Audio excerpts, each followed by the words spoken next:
I'm so scared.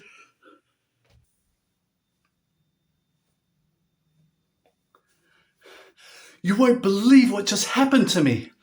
I was nearly eaten by a crocodile.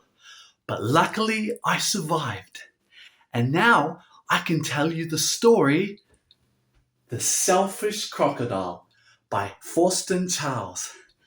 Let's begin.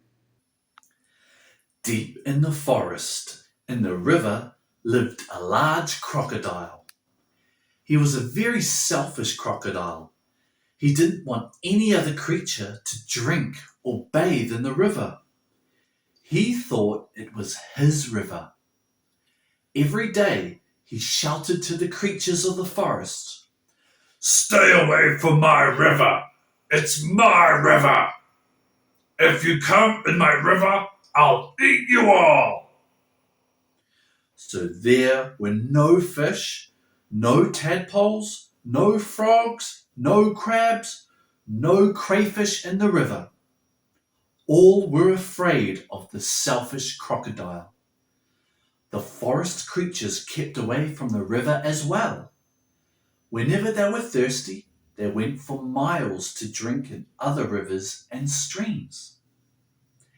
Every day, the crocodile lay on his great big back in the sun, picking his big, sharp teeth with a stick. But early one morning, the forest was awakened by a loud groaning sound. Something was in terrible pain. The creatures thought that it was an animal caught by the crocodile. But as the sun came out brightly, they saw that it was the crocodile who was in pain. He was lying on his big back, holding his swollen jaw, and he was crying real tears. Ah! Ah! The creatures drew closer, but not too close. Some of the creatures felt sorry for the crocodile. "What's the matter with him?" asked a deer. "I don't know," said a squirrel.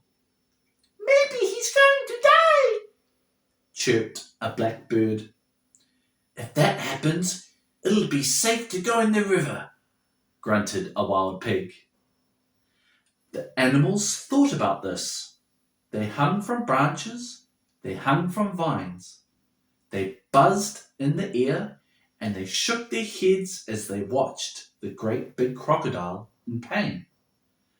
No animal tried to help. Suddenly, a little mouse appeared, sniffing the air. He ran along the crocodile's tail and then onto his tummy. The other creatures stared.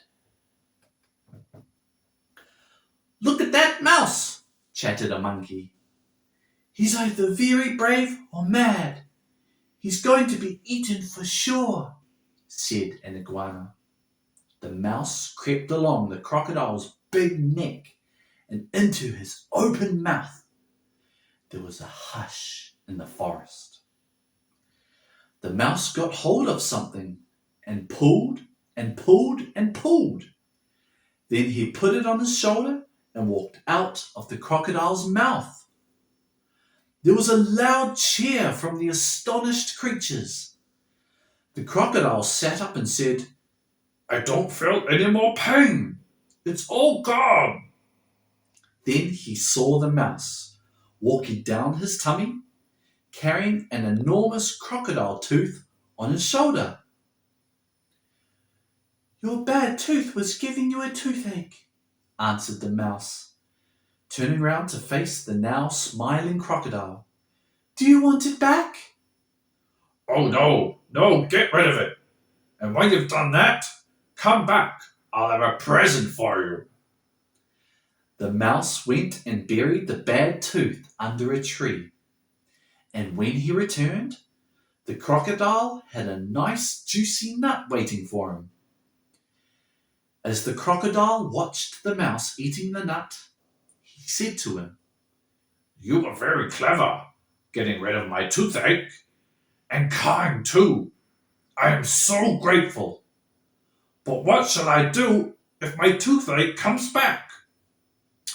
Don't worry, I'll help you take care of your teeth, answered the mouse, nibbling.